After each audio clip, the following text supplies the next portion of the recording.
Yan ata sa lesson 2. Ang atong gituhan may tungod sa Dios. Ang doktrina may tungod sa Dios, one God, three persons. Gitawag na siya the Trinity. Nya kanang drawing diha, ang illustration na siya. Ay ninyo huna-huna nga maog na siya, illustration na siya nga maghatag na tog gamay nga lamdag or indication or clue ug unsay bot nato ipasabot. Ang atong gituohan may tungod sa Dios ingon ani mga igsoon. There is only one true God. He is eternal and self-existing. He is the creator of the universe and the redeemer of mankind. And this one God exists as a Trinity. Dunay usa lamang katinuod nga Dios. Siya walay katapusan o walay sinugdanan. Mao nay eternal o self-existing. Naglungtad tungod sa iya. Mao gyud na iyang kinaiya nga maglungtad gid siya. Siya mao ang nagbuhat sa tanan dinhi sa universo. Ang ginganlan siya magbubuhat. Og kining redeemer manunubos sa tanang katawhan sa kalibutan. Now, kining usa ka Dios naglungtad sa gitawag nato nga Trinity. Ug ato nang i-explain niya. Okay? Now, magtata how many gods are there? There is only one God. 1 Timothy 2:5 nag-ingon, there is one God and one mediator between God and men, the man Christ Jesus. Now, doon naman tayo daghang mga scriptures with regard to the declaration nga there is only one God. So, naghatag-latag usa sa mga bersikulo ni ana. Now, Isaiah 43 verse 10-11 nag-ingon sad, you are my witnesses, declares the Lord. Nagsisgot siya sa iyang mga katawhan sa una ang mga Israelita. And ingon siya, you are my witnesses and my servant whom I have chosen, so that you may know and believe and understand that I am He. Nya, kining gi-underlinean, sabto na to ni. Ingon siya, before me, no God was formed, and will there be one after me. Even I am the Lord, and apart from me, there is no Savior. O magiskuta o maluluwas, way lain gawas niya. Pero sa kining gi-underlinean, ingon siya, sawa pa ko, why Dios nga napurma? Unya, wa po'y mosunod nako nga Dios. Siya ra gyud, wa na lain. Now, why is He called the true God? Nganong gitawag man siya og tinuod nga Dios? Tungod kay there are other so-called gods which are actually false gods, meaning they are not gods at all. Either nga gihimo-himo lang sa tao nga God, gi-elevate to the status of godhood, or sa hunahuna no sa atong side mo na atong gihunahuna or giila kay kana kung wa ta nakaila sa tinuod gyud nga Dios, or sa ilang kaugalingon ibutang nato nga nagpaila sila nga sila ang Dios kay murag wa na laing hawod nila. Pero dili gyud na tinuod kay ngano dunay usa nga labaw sa tanan og mao na ang atong gitawag og God Almighty. Mao ni ang Dios nga atong gipasabot ug mao ni ang Dios nga gisulti sa Biblia nga mao ay nagbuhat sa langit ug sa yuta, mao ay nahimong manunubos ug mao ni siya ang Dios nga atong gialagaran. Tinuod gitawag siya true God. So ang uban nga tawgon sa tao og God or nagtawag sa ilang kaugalingon nga God sila, mga fake lang sila nga God ug so wala pay fake news mauso, fake gods na uso na kay dugay naman they are not really gods at all. Mo na nga di ta madlok og dunay maingon nga nay God dito, nay God dito. No. They are not gods at all. Ay di ta pailad. Okay?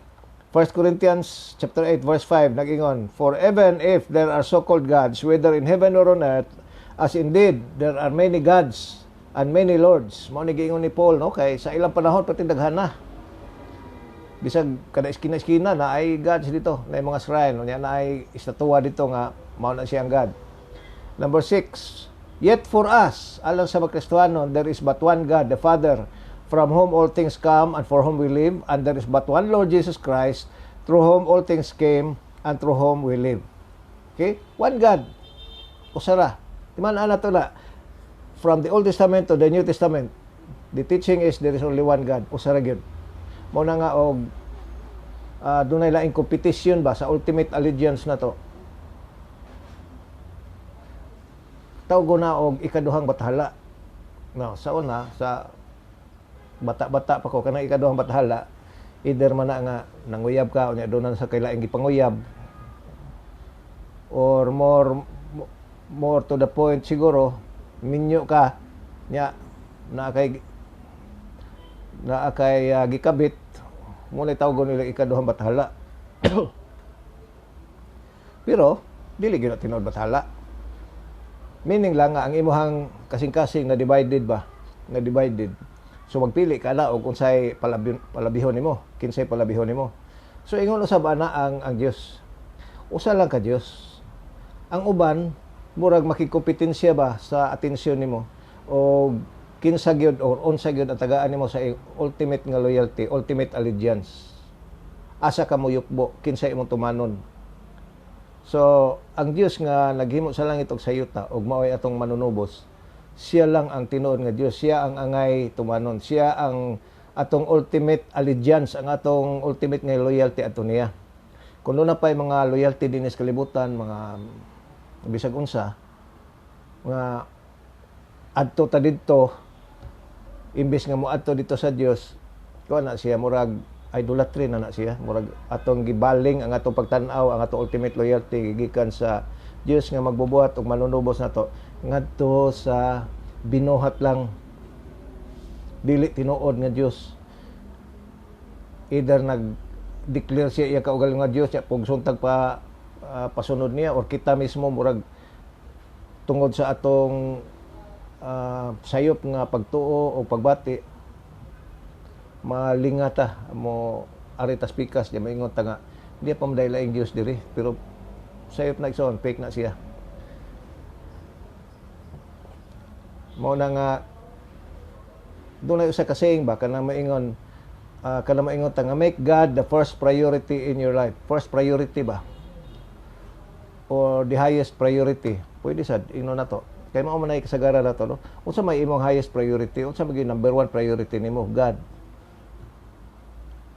Pero ako di ko ganahan anang pulunga kanang imong first or highest priority, kay ngano man kay may kag first priority maka kuan magutang nga dunay second, third, fourth, fifth, mura ba na siya og gradation lang ba, mura tag nagsaka og one step, 2 steps, 3 steps ana ba, or kanang highest. So highest so dunay kuan lower ana pero dili kayo high, so higher, or dunay po sunod ana high, o ana ba mura og steps lang na siya ba nga lain-lain og level. Hindi ko ganahan anak kay ngano man kay maghuna-huna naman dayta nga be maglista ta sa atong priority list. Okay, number 1 God, number 2 ana. Hindi ko ganahan anak kay ngano man nahimong part sa lista Ginoo nga mura sila og i-juggle na to og unsa bagi karon, unsa may ngay na to buhaton due to the urgency of the situation or whatever. Mahimo siyang part sa mga i-juggle na to ba kung na-up siya sa lista nga 1, 2, 3, 4. So instead of saying God is our number 1 priority or God is the highest priority, ang gusto na ko nga sabta na to o mabutang sa atong hunahuna ba is that God is the only priority. God is the only priority. So mayon ka unsa man atong pamilya, kung ba na akong asawa, akong mga anak, akong trabaho, akong ministry, no? Priority man po na sila. Of course priority na sila, pero ug imo lang i-appeal diha sa lista nga God o nya imong asawa, bana, imong pamilya ana, ministry nimo unsa pa ang mahitabo ana, mura na siya one in a series of list nga pwede ra nimo i-juggle. No, ang butang kay pasabot nga God should be our only priority. Only priority is nga sa tanan kuhaon na to ng God sa number 1 or highest nga butang diha, o nya ang tanang mga lista diha atong banag asawa, pamilya, mga anak, pamilya nato, o atong ministry, atong trabaho, etc. kana sila pwede na sila i-prioritize o kasi 1, 2, 3, 4 ana, pero depende na sa how they are prioritized according to our underlying priority nga mao ang Dios. our relationship with God and how we relate, how we connect to God. Everything, no, everything, our husband, wife, atong mga family, atong mga bata, atong mga trabaho, etc. O sa mga workers sa Ginoo, ang atong ministry, everything should be seen in the light of this overall singular priority nga mo ang atong God. So mabutang na nato siya diha, diri, ana diha. Or kung gusto na to lista nga 1 2 3, okay, so ana. Pero God is the overall basic framework ana naa. Dili siya part of the list nga ijagol-jagol ug asa siya dabutang, kundi siya mao ang nag-govern kung asa nato ibutang ang mga particular things nga nag-relate sa atong kinabuhi, no? Asa man nato ibutang sa atong priority ang atong panag-asawa, ang atong mga anak, ang atong trabaho, ang atong pangalagad sa Ginoo, asa man dapit nga priority na, ang atong biyahe, ang atong anything ba, they should be evaluated in the light of the overall singular priority nga mo ang Dios. Asa sila dapita in relation to God. Now, how we can do that? Mao na nga atong tun-an. When we do that, mahadlok magkukuha ng magunahuna nga kung natay priority o pananglitan og maabot ang mga pagsulay nato nya papilion ta. Asay imo bana asawa, asay imo anak, or kay papilion ta ba mangalaga ta sa Dios o kani ba ang atong bana o asawa, mangalaga ta sa Dios o kani ba tong anak. May lang og di ta papilion ana o pananglitan og panahon sa paglutos og mao nay mahitabo. Ulabi na og na moabot pananglitan ang sa totalitarian na government nga kontra sa Dios. So sa may mahitabo ana, papilion ta. So maghunahon na ta nga, sa may ako ani, sa pilion ako ani. There should be no choice. There should be no option. God is the only choice. O kanang uban ibutang na gina siya nga where they relate to each other in relation to our overall loyalty to God. Mao na nga og dunay pagpili ing ana, there's really no option as far as I'm concerned. Ingon ana an Ginoo tabangi ko ana, Ginoo tabangan ta ana nga only through God. Ang uban dili na sila God kay basin og ang atong asawa, bana, anak, trabaho, ministry unsa basig mahimo na siyang competing God sa atong una-una og kasing-kasing. Kung wa mo magtuo ana, kung di mo tuo ana, una-una lang.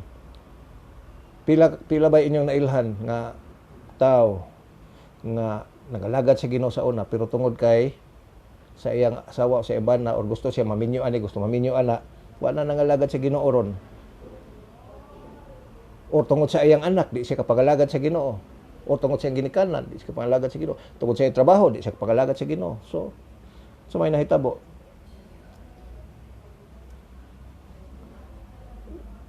Alang sa Kristohanon, there should be no contest whatsoever.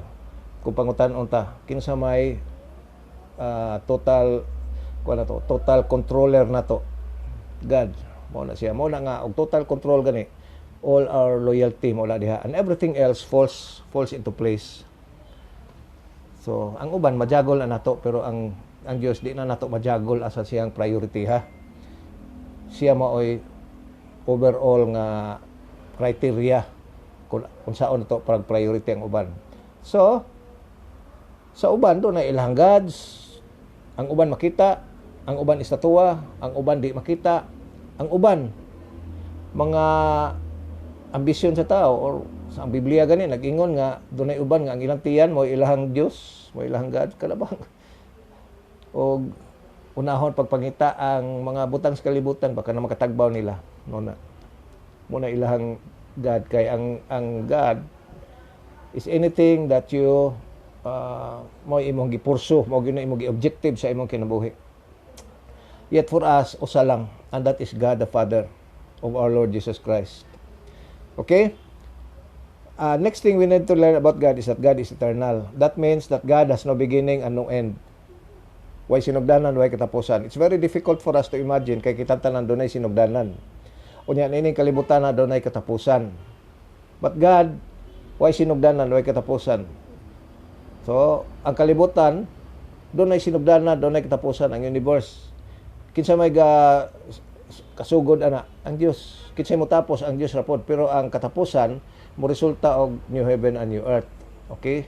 The end of this present world lang na siya.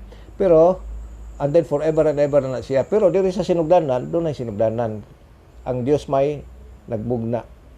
Gisugdan sa Dios. Pero ang Dios, way sinugdanan, way katapusan. So, ay nalang pangutana o kisay naghimo sa Dios. Kaya that is an absurd question. Kung maabot sa ikaduha, no? Human aning eternal. So, God is eternal, meaning God has no beginning and no end. In Psalms 90 verse 2, before the mountains were born, or you brought forth the earth and the world, from everlasting to everlasting, you are God. So, ma-imagine na to, nga this is the present time. Onya, before this present time, ibutang na to everlasting na siya. Onya, after this time, everlasting na sad. So, from everlasting to everlasting, meaning, kining sa una, sa math, diha to'y symbol nga ako nakatunan, nga na kay series ba, na kay series of numbers pananglitan 1, 2, 3, 4, 5 unya kapuyan na magkasuwat hantod sa katapusan kay wa maginay katapusan infinite mo na siya.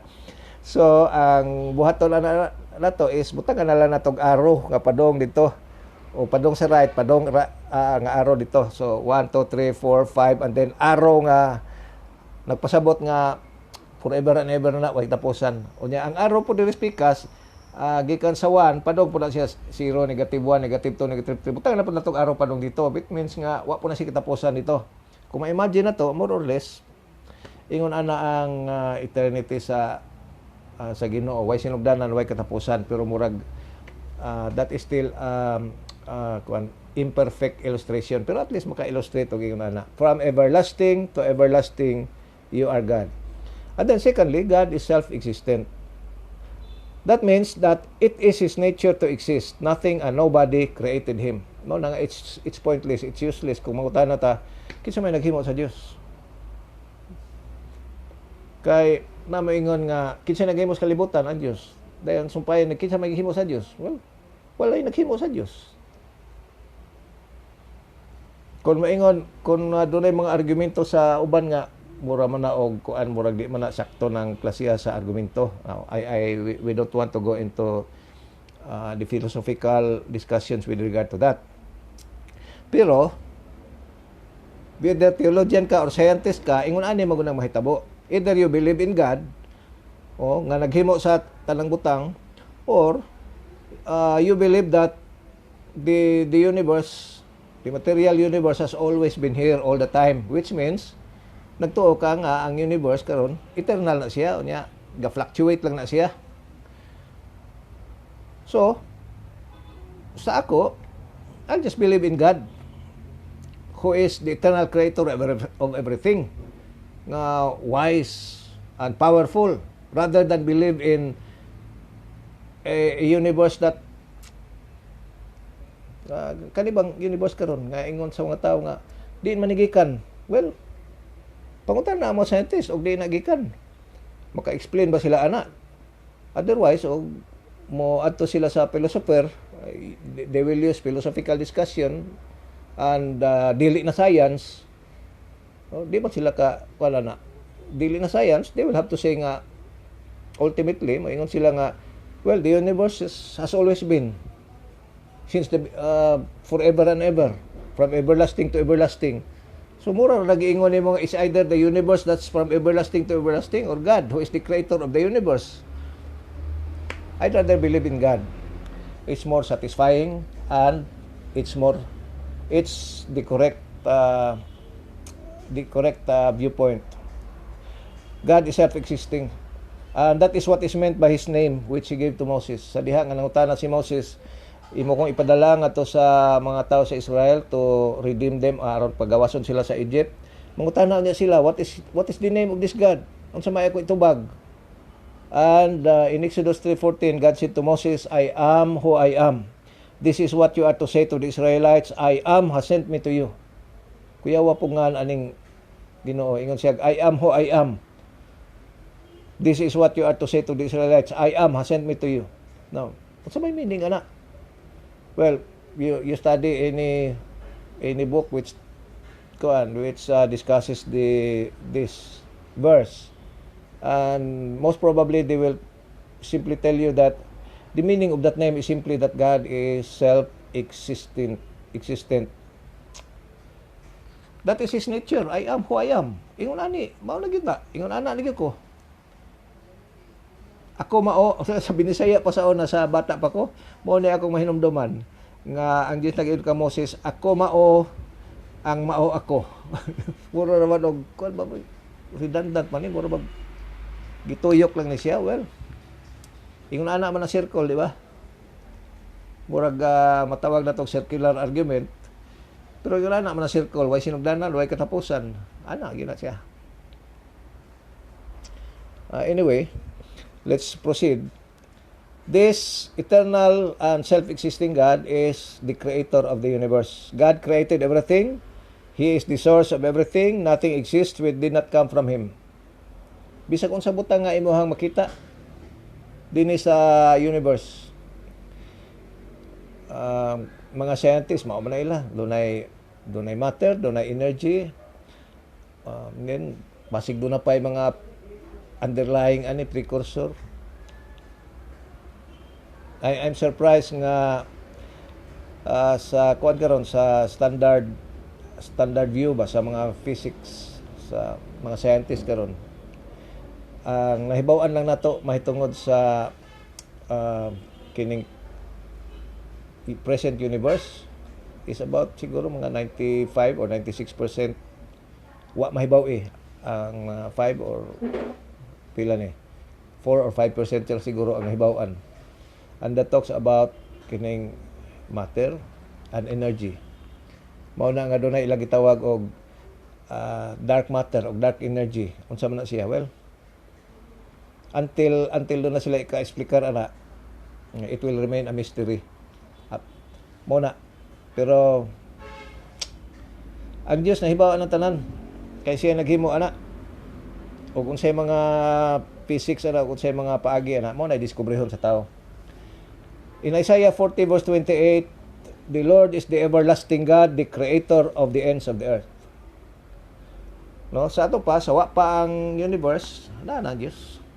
Forever and ever man siya, eternal. And the universe, He brought it into existence. So, diha nagsugod ang universe. Diha. Dili eternal ang universe, it's only God. He is the creator. He is the only everlasting entity. No? Not only is He the creator, but He is the redeemer. O nga nung importante ni tungod kay when He created the universe, He created a good universe, and that includes man. Diha. And then ang nahitabo na-introduce in Genesis chapter 3 ang sala o ang tao na himulagi ka sa Dios. Unya kay gihigugma man sa Dios ang kalibutan, ang mga tao. Di niya gusto nga malaglag sila tanan, masilutan sa kamatayon. So, naghimo siya og plano sa kaluwasan aron nga makabaton sila kinabuhing dayon. Kinsay naghimo ana nga plano? It's God. Kinsay palakaw ana nga plano? It's God. Kinsay nagtuman nga plano? It is God. Iyahana nga trabaho. Ug mao na nga gitawag siya sa Biblia og Redeemer. Isaiah 54:5, for your Maker is your husband, the Lord Almighty is His name, the Holy One of Israel is your Redeemer. He is called the God of all the earth. And lastly, mao ni ang term nga atong i-appeal with regard sa atong pagtuomay tungod sa Dios, Trinity. Unsay kahulugan ni? Ang kahulugan ni is God exists eternally in the threefold nature of Father, Son, and Holy Spirit. Nganong ang terms Father, Son, Holy Spirit man mao ni ang atong mabasa sa Bible. There are other names that are used, but we understand very much or very well what we mean when we say Father, when we mean Son, and when we say Holy Spirit. So these three are one, meaning there is one God, and ang iyang kinaiya ingon nga Dios is tulo siya. Gitawag na siya tulo ka persona. Amo na atong usual nga term. But I did not use the word person with regard to explaining ani. Although pwede sa gamiton na to na. Pero there are some reasons why ako nang gi-avoid usa sa pagkakaron kay magunahon na magud ta og person gani murag tao sama nato nga ako nay akong asawa unya nay akong anak tulo may ka person, pero God is not like that kay mahimo naman ang separate man gyud mi nga mga tao, but God exists eternally, interconnectedly and interdependently as three. So gingalan na nako ni threefold nature of the Father, Son and Holy Spirit. But at the same time, we'll have to say nga kini silang threefold nature nila dili ni pwede nimong himuong one nature lang. So like this illustration here, dunay Father, Son, Holy Spirit. The Father is not the Son, the Father is not the Holy Spirit, the Son is not the Holy Spirit, pero they consist one God. Yeah, the Father is God, the Holy Spirit is God, the Son is God. Ana. So, ini illustration lang ni ay hunahunaan nga ingon na nagporma ang Dios. Wa man tayo nakita ang porma, ang Biblia wa man nagpakita ang porma. But this just helps us at least gain a very small idea of what we mean when we talk about the Trinity. Dili gini siya ka-exhaust sa full meaning ana kay mahutdan ta sa mga pulong to describe that. The following verses show us this threefold nature of God. In Matthew 28:19, in the Great Commission, niingon ang atong Ginoo, therefore go and make disciples of all nations, baptizing them in the name of the Father and of the Son and of the Holy Spirit. Okay? And in Luke chapter 3 verse 22, at Jesus' baptism, gibaptismohan mo to atong Ginoo, di ba? Ni John the Baptist. Tanawa, a picture niya.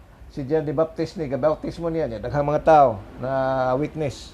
Apil na tong mga disciples ni John, ang uban na himong disciples ni Jesus. Ug mao ni si Jesus gibaptismohan, unya ni hawas na siya. Pag hawas niya, unsa may nahitabo? And the Holy Spirit descended on him in bodily form like a dove, and a voice from heaven came from heaven, you are my son whom I love, with you I am well pleased. So niya si Jesus, niya ang Holy Spirit in the form of a dove, and doon there is a voice from heaven. Niya, dinhi mura lang og light nga gidrawing nga puti. So we have this threefold distinction of Father, Son, and Holy Spirit, but we recognize them as being one God. Okay, so let's have a brief summary going back to the first statement we made. The doctrine of God, we believe in God, is there is only one true God. He is eternal and self-existing. He is the creator of the universe and the redeemer of mankind, and this one God exists as a Trinity. Okay?